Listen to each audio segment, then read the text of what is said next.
58세 퇴직 간호사, 매달 연금 280만 원인데 왜 쌀 한 봉지가 아깝나?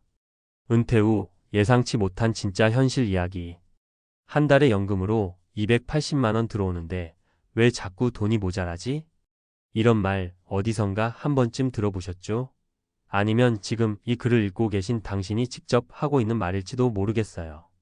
퇴직 전에는 연금 250만, 300만 원이면 충분하지라고 생각했던 분들 꽤 많으시죠? 주변에서도 난 괜찮아. 국민연금에 퇴직연금도 있고 그렇게 안심했는데 막상 퇴직하고 나면요. 그 돈으로는 살 수는 있지만 살만하지는 않다는 걸 뼈저리게 느끼게 됩니다. 오늘 이야기는요.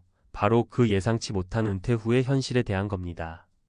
58세에 병원 일을 그만두고 나름 안정적인 연금 280만 원을 받는 간호사 출신 어씨의 이야기를 시작으로 우리가 왜 은퇴 준비를 숫자만 보고 판단하면 안 되는지 그리고 어떤 함정이 기다리고 있는지 함께 풀어보려고 해요. 첫 번째 사례 58세 간호사 어씨 왜 쌀 한 봉지가 아깝나? 어씨는 30년 가까이 종합병원에서 근무한 베테랑 간호사입니다. 퇴직 당시 건강도 괜찮았고 연금도 280만 원 가까이 나오니 자신있게 병원 일을 접었죠. 그동안 반근무에 시달리며 몸을 혹사했으니 이제는 좀 쉬어야겠다고 생각한 거예요. 그런데 문제는요. 지출이 생각보다 줄지 않았다는 겁니다. 전기세, 도시가스, 핸드폰 요금, 식비, 병원비, 보험료, 조카 결혼식 축의금 여기저기 돈 들어갈 일이 계속 생겨요. 그리고 은근히 컸던 게 바로 심리적인 위축감이에요. 이제 수입이 고정이니까 이거 사도 될까? 이거 먹어도 되나? 쌀 한 봉지를 장바구니에 담고도 다시 내려놓는 자신을 보면서 깜짝 놀랐다고 해요. 예전엔 주저없이 사던 생필품도 어느 순간부터 절약이 아니라 불안 때문에 망설이는 자신을 마주하게 된 거죠. 두 번째 사례 60세 퇴직한 대기업 과장, 자녀 교육비의 허덕이다. 두 번째는 B씨 이야기입니다. 60세 정년 퇴직을 한 대기업 과장 출신으로 부장 승진은 놓쳤지만 안정된 직장 생활을 35년 넘게 했죠. 퇴직 후 월 연금 수령액은 300만 원이 조금 넘습니다. 하지만 문제는 아직 자녀들이 사회에 완전히 안착하지 않았다는 것이에요. 큰 아이는 취업 준비 중이고 둘째는 아직 대학생이죠. 등록금, 생활비, 학원비까지 여전히 손길이 필요하다 보니 매달 연금은 고스란히 자녀에게 흘러들어갑니다. 정작 본인은 병원 한번 가는 것도 아껴야 해요. 무릎이 시큰거려도 통증이 심해질 때까지 참게 되는 거죠. 연금은 있는데 내 돈은 없어. 그가 했던 이 말이 정말 가슴을 울렸어요. 은퇴 후엔 자기 몫을 챙길 수 있을 거라 믿었는데 결국 여전히 타인을 위한 삶을 이어가는 중인 거죠. 세 번째 사례 63세 자영업자 C씨 연금 시작했지만 여전히 적자 인생. C씨는 오래전부터 분식집을 운영하다가 63세가 되던 해에 결국 가게 문을 닫았습니다. 몇 년 전부터 매출은 계속 줄었고 코로나 시절에 진 빚도 있었어요. 다행히 국민연금으로 월 80만 원, 사적연금으로 130만 원, 총 210만 원 정도를 받게 되었죠. 하지만 문제는 남편이 일찍 퇴직하고 별다른 수입이 없다는 점, 그리고 둘 다 건강 상태가 썩 좋지 않다는 점이에요. 매달 병원비와 약값이 20만 원이 넘고 관리비, 공과금, 식비까지 포함하면 적자가 계속돼요. 결국 적금 깨고 보험 해약하고 급기야 예금이 바닥나니 카드론을 쓰게 된 겁니다. 그때부터 삶이 달라졌어요. 나는 연금도 있고 집도 있는데 왜 이렇게 불안할까? 그건 바로 고정 수입은 있는데 비상금이 없기 때문이에요. 은퇴 자금이라는 건 단지 매달 들어오는 돈만이 전부가 아니라는 걸 이 사례는 보여줍니다. 그럼 우리는 어떻게 준비해야 할까? 자, 여기까지 들으셨다면 이제 질문 하나 드릴게요. 당신은 매달 얼마를 연금으로 받으면 노후가 안전하다고 생각하시나요? 사실 중요한 건 금액이 아니라 지출 구조와 심리적 안정성이에요. 아무리 300만 원이 들어와도 그 돈이 누구를 위해 쓰이느냐에 따라 내 삶이 사라질 수 있고 불확실성에 대한 대비가 없다면 삶은 늘 불안해집니다. 그래서 이 글의 결론은 단순해요. 은퇴 전 꼭 챙겨야 할 3가지 준비.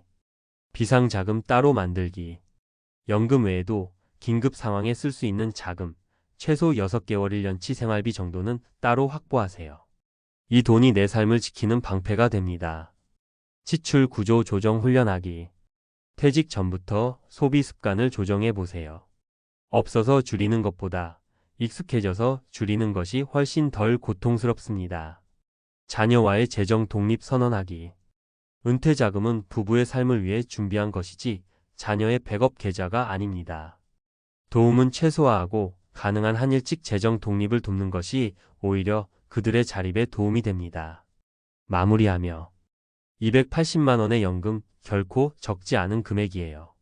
그런데도 삶이 팍팍해지는 건 돈의 크기보다 돈을 대하는 태도가 준비되지 않았기 때문이에요. 나는 괜찮겠지라는 안일함이 왜 이렇게 불안하지라는 후회로 바뀌기 전에 당신의 노후 지금부터 다시 점검해 보는 건 어떨까요? 늦지 않았어요. 당신의 삶이 쌀 한 봉지를 아까워하는 삶이 아니라 작고 확실한 행복을 누릴 수 있는 삶이 되길 응원합니다. 연금 280만 원의 착각. 은퇴 후에도 팍팍한 진짜 이유는 따로 있다. 대한민국의 평균적인 직장인이라면 은퇴 이후 국민연금과 퇴직연금을 합쳐 약 250만 300만 원 정도의 연금을 기대할 수 있습니다. 언뜻 보면 충분해 보입니다. 하지만 실제 은퇴자들의 삶은 그리 여유롭지 않습니다. 이번 글에서는 매달 280만 원의 연금을 받고 있음에도 왜 생활이 팍팍한가라는 질문을 중심으로 실제 은퇴자들의 사례를 통해 그 이유를 분석하고 전문가의 시각에서 꼭 준비해야 할 포인트를 짚어보겠습니다. 1. 연금만으로는 부족한 현실. 그 이유는? 연금은 분명 안정적인 소득입니다. 하지만 중요한 건 지출 구조의 변화가 생각만큼 크지 않다는 점입니다. 많은 분들이 은퇴 후 생활비가 자연스럽게 줄어들 것이라 생각하지만 현실은 다릅니다. 고정비는 줄지 않는다. 아파트 관리비, 전기가스 요금, 통신비 등은 은퇴 전과 큰 차이가 없습니다. 오히려 재택시간 증가로 광열비가 늘어나는 경우도 많습니다. 의료비는 증가한다. 노화와 함께 정기검진, 약, 처방, 물리치료 등 의료 지출이 늘어납니다. 치과, 안과, 정형외과 같은 실손보험 비적용 항목이 지속적으로 부담됩니다. 가족 관련 지출이 지속된다. 미취업 자녀의 생활비, 등록금, 결혼자금 지원이 여전히 존재합니다. 손자녀 돌봄 및 용돈, 명절 경조사 비용 등도 만만치 않습니다. 2. 실제 은퇴자 3인의 사례 분석. 사례 1. 58세 퇴직 간호사, 연금 280만 원의 허상. 30년 넘게 종합병원에 근무한 어씨는 58세에 은퇴 후 월 280만 원의 연금을 받기 시작했습니다. 그러나 실상은 전혀 여유롭지 않았습니다. 각종 공과금과 보험료로 월 100만 원 이상이 고정 지출. 물가 상승으로 식비 부담이 커지고 건강식 위주 식단 관리 비용이 증가. 과거보다 소비가 줄었는데도 늘 불안감에 시달림. 결국 쌀 한 포대를 앞에 두고 이걸 사도 될까? 고민하게 되는 상황. 이는 연금 수입 자체보다는 심리적 위축감과 예상보다 큰 고정 지출이 원인입니다. 사례 2. 60세 대기업 과장, 자녀 지원에 모든 연금 소진. 60세에 퇴직한 B씨는 연금 310만 원을 받고 있지만 두 자녀의 학비와 생활비 지원으로 인해 정작 자신은 병원 진료도 미루는 상황입니다.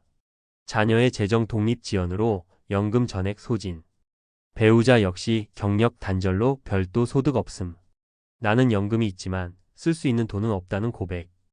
이 사례는 은퇴 이후에도 가족 부양 의무가 지속될 경우 연금이 소득이 아닌 지출의 경로가 될 수 있다는 점을 보여줍니다. 사례 3. 63세 자영업자, 연금으로는 적자 감당 불가. 분식점을 운영하던 C씨 부부는 폐업 후 국민연금과 개인연금으로 월 210만 원 수령 중입니다. 남편의 지병으로 매월 병원비 25만 원 소요. 공과금과 식비로 적자 발생. 결국 예금 소진 후 카드 대출로 연명. 이는 연금 수령액이 적절해 보여도 예상치 못한 건강 비용이나 위기 상황에 대한 대비가 없다면 빠르게 재정 위기에 빠질 수 있다는 대표적인 예시입니다. 3. 전문가가 전하는 은퇴 전 필수 점검 사항. 연금 수령액보다 지출 구조를 먼저 점검하라. 연금이 아무리 많아도 지출이 줄지 않으면 의미가 없습니다. 은퇴 전부터 소비 습관을 점검하고 고정비를 줄이는 구조로 전환해야 합니다. 보험 리모델링, 통신요금제 변경, 관리비 절감. 예비 자금 비상금은 따로 마련해 둬야 한다. 연금은 생활비이자 생존비입니다. 예기치 못한 사건 병원비, 자녀 지원, 사고 등에 대비한 별도의 예비 자금이 없으면 생활이 빠르게 무너집니다. 최소 6개월 1년치 생활비는 현금성 자산으로 확보할 것. 자녀의 재정 독립을 반드시 계획하라. 아이 결혼하고 자리 잡으면 그때부터 우리 인생 시작이라는 생각은 위험합니다.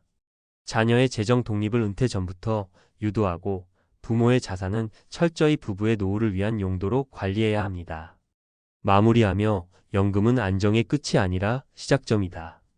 연금 280만 원이면 살아갈 수 있습니다. 그러나 그 안에 숨은 수많은 변수와 책임, 예측 불가능한 지출까지 고려하지 않으면 그 돈은 어느 순간 모자라는 돈이 됩니다.